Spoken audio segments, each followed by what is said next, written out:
Now, as you've dug down into these stats, that was a hopeful stat that we just talked about. What's another stat that you can share with our listeners on their path to improvement that should make them feel optimistic about what they actually have to try and accomplish? They don't have to go out and be Justin Thomas.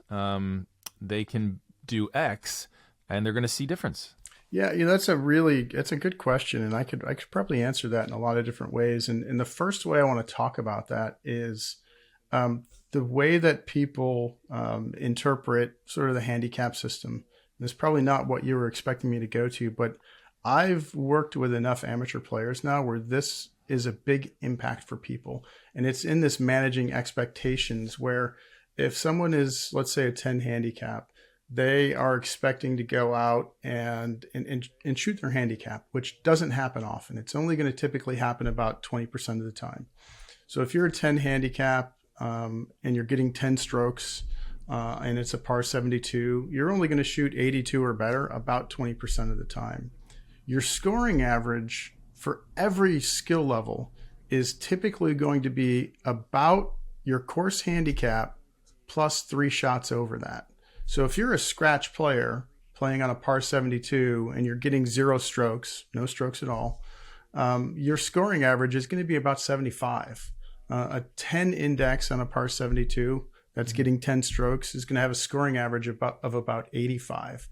So you're going to have variance in your scoring.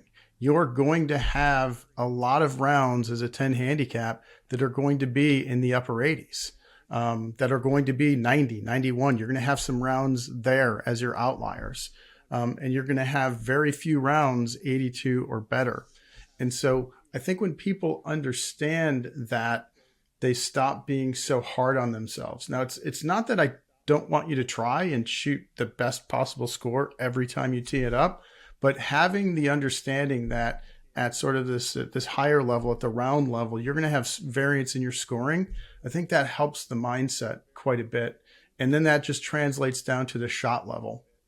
Not every single shot you hit is going to be inside of 5 feet with a look at birdie. It's just not how it works, even for the best players on the planet. So understanding that you can pick a good target and have every intention to hit the ball exactly at that target, but then realize that that's not going to happen too often.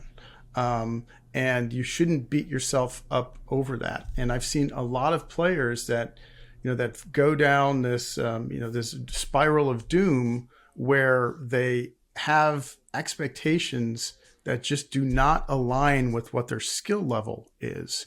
And those expectations that are warped can lead to getting really frustrated. And getting really frustrated, as you know, Tom, that's not a good combination to play good golf.